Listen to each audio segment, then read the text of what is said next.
Okay, here it is. My gauge and cable has arrived. Now in the advert it said kit and had a picture of it with a small can of refrigerant. And I thought it was coming with refrigerant. Of course it didn't come with refrigerant. Bloody Chinese. It was cheap though, it was only 12 quid. But anyway, turns out I can test the pressure without having a can attached. I just attach this to the low pressure line, and this will show me if there's enough coolant in the system. So that's all I need. This was the relay. Actually, this was the one that was on it. I swapped it out for a new one. Didn't make any difference. I think it was working. This is a switch which works, but these are only like 6 quid, nothing. And this is for the lines. These are Schrader valves like you get in bicycles, etc. And that's what's in the air conditioning pipes. So I can swap them out for new Schrader valves. So it might leak from there, so I can swap them out. This is a tool to get the Schrader valves out, and these are replacement caps for high and low pressure things. So I'm going to attach this in a minute and see if there's enough pressure in there. If there's not much pressure in there, on low, very low, it should be like 40 or something there, 40 or 50. If it's like low, then obviously it needs gas. But if it's high, then the fault will be with the pump, which I suspect. But we'll see. Hopefully it isn't. I have ordered a can of refrigerant to come. It was 25 quid. And it had 3 different things in there. It's got refrigerant, it's got leak fix. So if there's any leaks, it blocks the leaks. A bit like radiator leak, which is quite cool. And it has oil, because the system needs oil in there. So that's pretty good. So now I've got this kit. If a car ever needs regassing, I can do it for like 25 quid. Because you might as well always have the one with leak fix in it. You can get another one that has UV in the gas as well. And I've got a UV light, but you can put a UV light around the engine bay, etc. And if there's a leak, you can see where the leak's coming from, because you'll see it in the gas. It's quite cool. Anyway, so that's it. I'll see you in a minute. Okay, here we are. This is the see the L on the top for low pressure, and this is the high pressure. It's got an H on there. And for some reason, the low pressure pipe is always the largest. So just undo that. And there it is. There's a Schrader valve in there. What you do is you attach this. Hopefully it doesn't blow my hand off. Well, let's see if I can do it. Well, it's on there. Nothing, didn't feel anything. There's nothing in there. Looks like. Nah. I think it's on there. Get it off.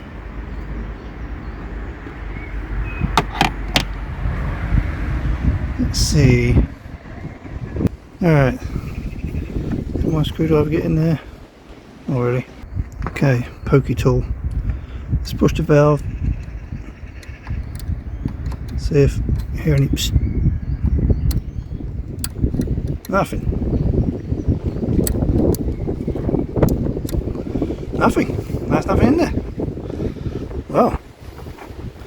Well now, could be, you're absolutely right.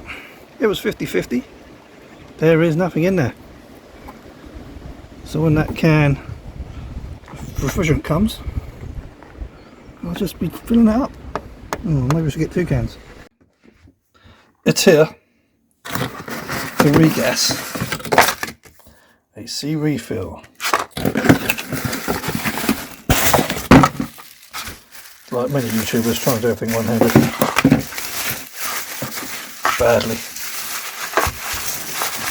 Why should I be any different? There you go.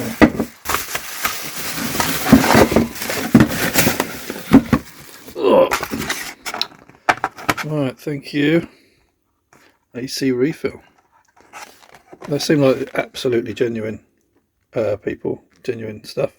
Start the vehicle engine, turn on the air conditioning to minimum temperature and maximum airflow.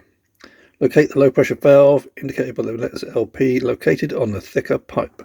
Shake the can well to mix all the ingredients. Unscrew the tap on the end of the pressure gauge hose and screw the hose into the can. Note: if your system is R1234YF, attach the brass YF adapter. Don't know about that. Connect the kit to the LP low port valve and turn the container upside down. It's important, you have to turn it upside down. Turn the tap clockwise to start loading the refrigerant.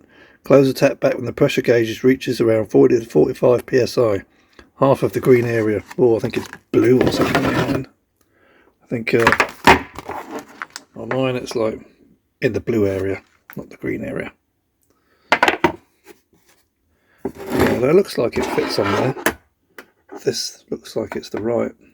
I'm not going to do it right here. We'll do it at the car. Just checking. Oh yeah, that's like the right size and everything. Right, turn the tap on the refrigerant 40-45. Disconnect the kit from either the low pressure valve. Disconnect the kit from the LP valve. Why they use the word either? They're not Chinese, I'm sure. Keep engine running for a few minutes to allow circulation. All our cans have right hand threaded 1/2" Acme. Acme, it reminds me of Roadrunner. 11.5mm valves. For optimal results and accurate pressure readings, use the genuine AC refill recharge hose, which this is not. They do one though, for 22 quid. I was thinking about it, but when this was 13 quid, I decided not to get their official one because it works just the same. Okay. Any loss of coolant caused by not following instructions will not be subject to warranty. Like you know what I was doing at home. Right. An R1348 equivalent. The cars manufactured, this is important, between 1995 and 2016. Mine's 2007. And it says on the bonnet R134A. So absolutely spiffing. And what I will do is I will remove the Schrader valves that are in there, because it might be leaking from one of the Schrader valves. It might not, but it might be. So I'll remove the Schrader valves and replace them with new ones and new caps. And before I put refrigerant in, I might as well take the switch out and put this new switch in, because you can only put the switch in when there's no refrigerant in it. So I might as well do all that and cover my bases. So it's new Schrader valves, new switch, and then new refrigerant. And we'll see. It might have a leak. If it is, well then it is. We'll see. That'll be something else after. And this was, how much was this? I think I said 20 quid or something. 13 quid for that. And then this was like 6 quid and 6 quid and 6 quid or something. 6, 12, 18. So 38, 48, about 50 quid. Only once you've got this stuff though, all you need to get is a refrigerant to do other cars or to do your own again, if you need to do it. So it is cheaper to do it yourself. And then you've got it for any other car you might have. If you're like me and change cars every few years or so generally, then could be useful. And of course it does run out eventually. It does. The system is designed, I think, to leak a bit of gas constantly. So it would run out over time anyway, over the years. And then you've already got your kit, so all you need to do is buy another can and refill it at home. So yeah, let's see how that goes. It's just in the evening now, so I'll probably do that tomorrow. Okay, see you then. Okay, decided to do it now in the evening. I've taken out the 2 Schrader valves. These ones I took out. This is the low one, the big one. And the high pressure one, I think was a bit loose. Look at the colour of it. It's like, I think maybe the gas was leaking out of that. These are new ones. I'm going to see if I can get the new ones in there. So that's an interesting start. So it may have been leaking from that high pressure valve. We'll find out. And I was going to change the switch, but it turns out the switch, 24mm, I can't get a spanner in there to undo it. I need a deep socket, which I don't have. So I'm leaving the old switch in. There. Okay. Okay, there goes. I'll do this one-handed. Ah, clicked in. The AC has clicked on. Keep shaking the can.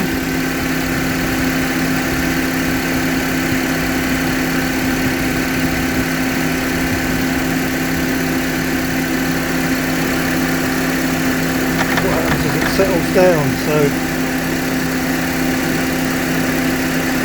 goes down, AC's on, fans on full blast. You keep shaking the can.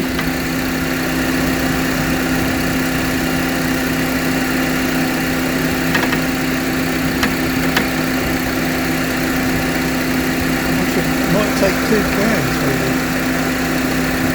I'm not sure how long to give it. It looks like it's settling around 25. I think I need a second can.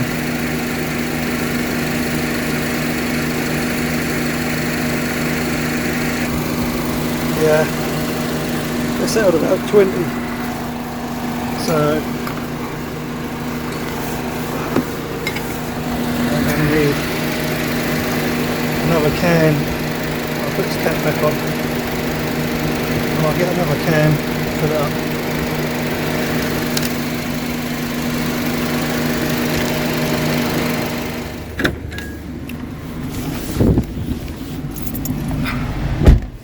Oh yeah, we've got cold air coming out. Nice. Alright. Well, that was a success. I'd take that as just need more gas. I guess because it was completely empty rather than the top up. I'm gonna need a second can to make sure it's fully topped. Alrighty. Thank you.